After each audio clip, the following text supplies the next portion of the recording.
आमलकी एकादशी व्रत कथा। वैदिक नाम का एक नगर था जिसमें ब्राह्मण, क्षत्रिय, वैश्य और शूद्र सभी वर्ण आनंद से रहते थे।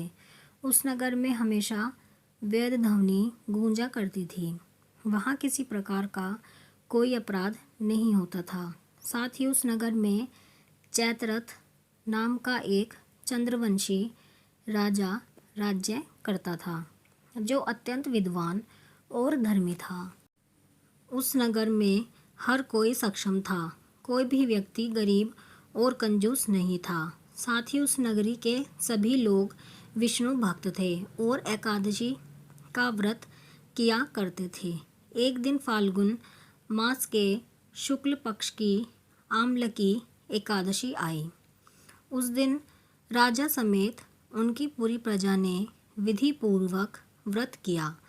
राजा ने अपनी प्रजा के साथ मंदिर में जाकर पूर्ण कुंभ स्थापित करके धूप, दीप, नैवेद्य, पंचरत्न आदि से आंवले का पूजन किया और साथ में ही ये स्तुति की, हे धात्री आंवले का पेड़, तुम ब्रह्म स्वरूप हो।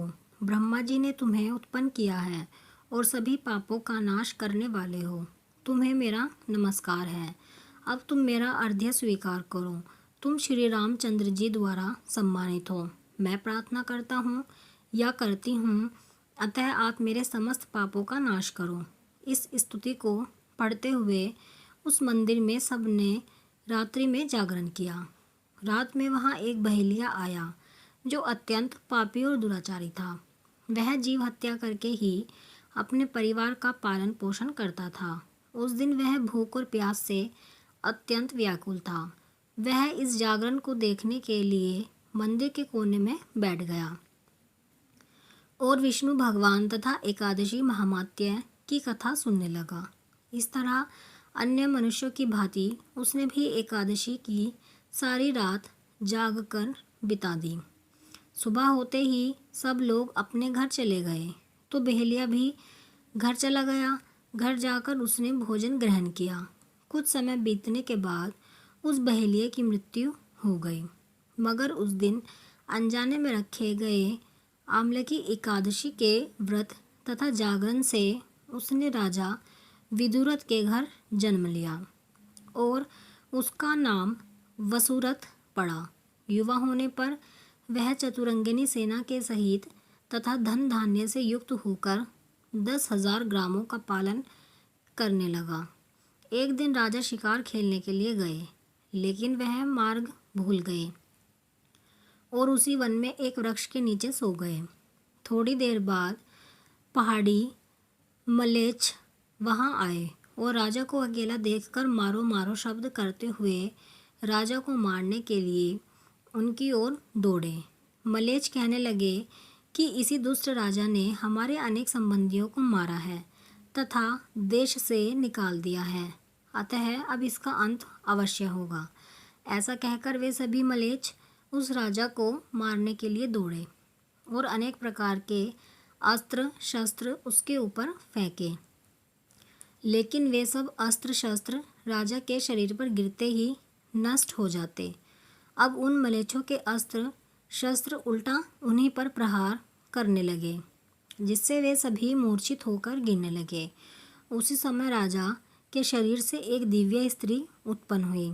वह स्त्री अत्यंत सुंदर थी, लेकिन उसकी भरकुटी टेढ़ी थी। उसकी आंखों से लाल लाल अग्नि निकल रही थी। वह स्त्री मलेच्छों को मारने दौड़ी और थोड़ी ही देर में सभी मलेच्छों को उसने मार गिराया। जब राजा सोकर उठे तो उन्होंने मलेच्छों को मरा हुआ देखा और सोचने लगे कि इन शत्रुओं को किसने मारा है। इस वन में मेरा कौन हितैषी था जिसने मुझे बचाया। वह ऐसा विचार कर ही रहे थे कि आकाशवाणी हुई, हे राजा, इस संसार में विष्णु भगवान के अतिरिक्त कौन तेरी सहायता कर सकता है। इस तरह ही आकाशवाणी को सुनकर राजा अत्यंत प्रसन्न हुए और अपने राज्य जाकर सुखपूर्वक रहने लगे। कहते हैं यह आमलकी एकादशी के व्रत का ही प्रभाव था कि राजा को कुछ नहीं हुआ। अतः जो मनुष्य इस आमलकी एकादशी का व्रत करते हैं वे प्रत्येक कार्य में सफल होते हैं और अंत में उन्हें विष्णु लोक की प्राप्ति होती है। आप कमेंट में ज़रूर बताएं कि आपको ये कहानी कैसी लगी है। अगर आपको कहानी पसंद आई है तो वीडियो को लाइक करें, शेयर करें और चैनल को सब्सक्राइब करें ऐसी ही कहानियों के लिए।